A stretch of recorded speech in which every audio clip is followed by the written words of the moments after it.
Today we're taking apart the ROG Phone 2, probably one of the most feature-rich smartphones of 2019. We're going to look underneath that crazy metal protrusion on the back panel and see if it actually does anything besides just look cool. And we'll see how the glowy LED lights on the back panel work. Should be pretty interesting. This video is sponsored by Turo. Let's get started.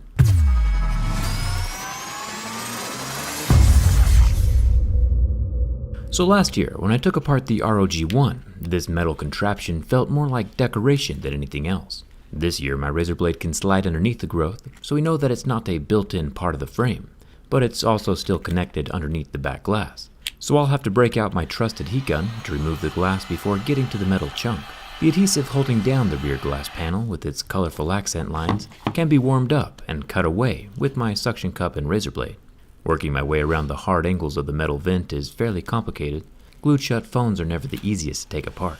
Finally though, with enough heat and persuasion, we can rotate the back cover off, revealing an absolutely massive internal battery and a self-lit LED reflective back panel.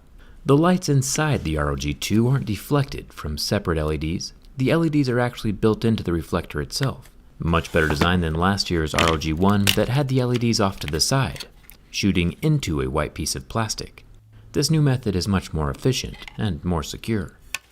And since it has its own gold contact pads, these can basically be added anywhere inside the back panel on future phones, and can just shine through wherever the glass is clear.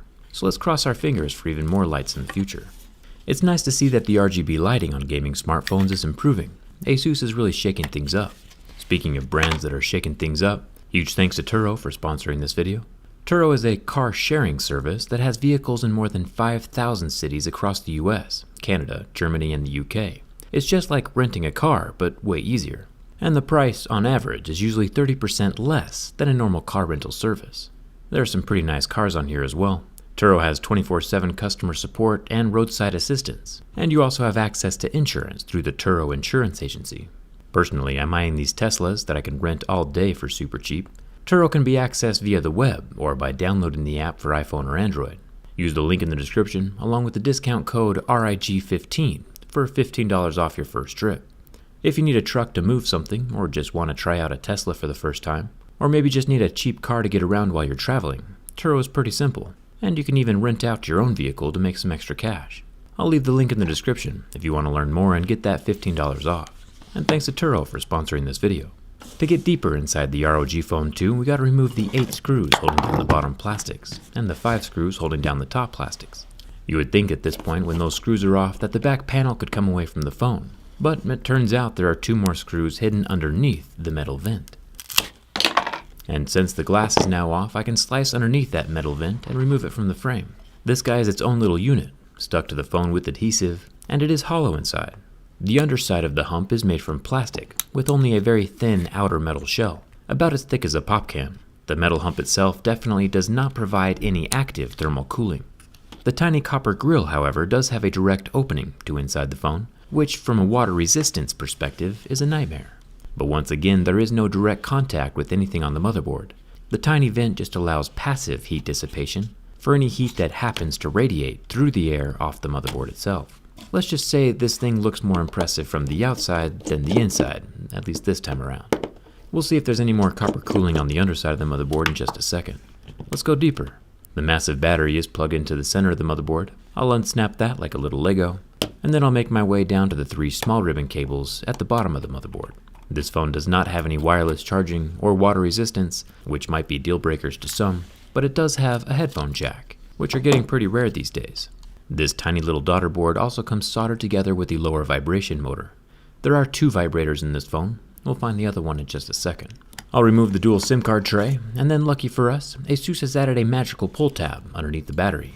It's a narrow little guy, and eerily silent compared to Apple's pull tabs, but it gets the job done in a safe manner and doesn't break.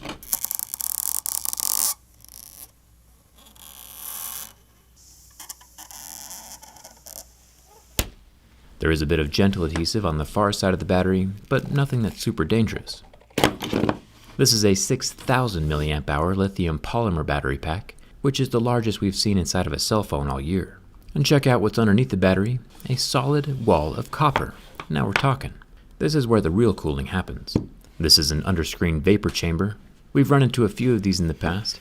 We'll have to pull it out to see how big it really is in just a second. First, I'll remove the rubber plug out of the side dual USB-C accessory and display ports, and unclip the dual rear-facing camera, and pull it away from the phone. It's got a 48 megapixel main sensor on the left, and a 13 megapixel wide-angle camera on the right, neither of which are advertising optical image stabilization. The front 24 megapixel camera also does not have OIS, but does come with a gray rubber ring around the lens. Kinda random. I can finally pull the motherboard out from inside the phone frame. It's got a long, thin design that basically wraps around the whole phone. The design of the ROG 2 seems like things were added kind of at random. It's not quite as organized as other flagships we've been inside.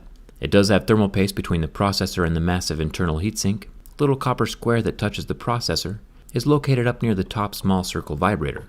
I imagine there are 2 vibrators inside to give better haptic feedback on either side of the phone while gaming, just like we would see inside of a normal video game controller.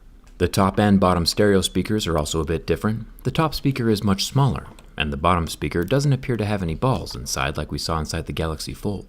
The underscreen fingerprint scanner is also down here at the bottom of the phone, near the loudspeaker. It's a little camera that shines up through the thin AMOLED screen to read your fingerprint.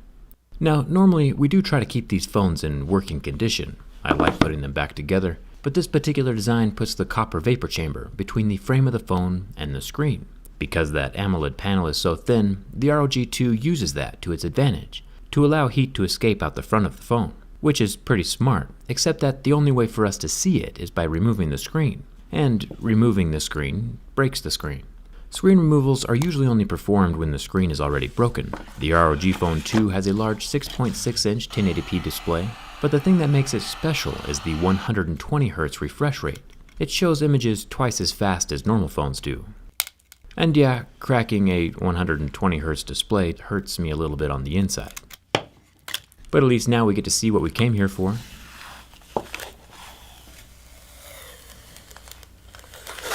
Look at the size of this copper layer. We might have a new vapor chamber world champ right here.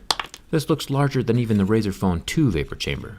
Normally vapor chambers have, vapor inside. Vapor wicks along the little copper capillaries to keep things cool, and usually this vapor is visible when we slice it open, at least for a second. But in my particular ROG Phone 2, no vapor is visible inside. It's bone dry in here.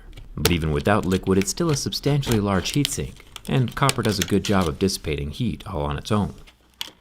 I think it was definitely worth taking off the screen, even if the phone didn't quite survive. On paper, the ROG Phone 2 is one of the best phones of 2019, with its impressive screen and large battery. But with that open rear ventilation system, that's more for looks than anything else, it's also very much the least water-resistant phone we've seen in a very long time. Would that major lack of water resistance in a phone this powerful make you nervous? Let me know down in the comments. Don't forget to check out Turo next time you need to borrow a car. You can use that RIG15 code to get $15 off. Come hang out with me on Instagram and Twitter. And thanks a ton for watching. I'll see you around.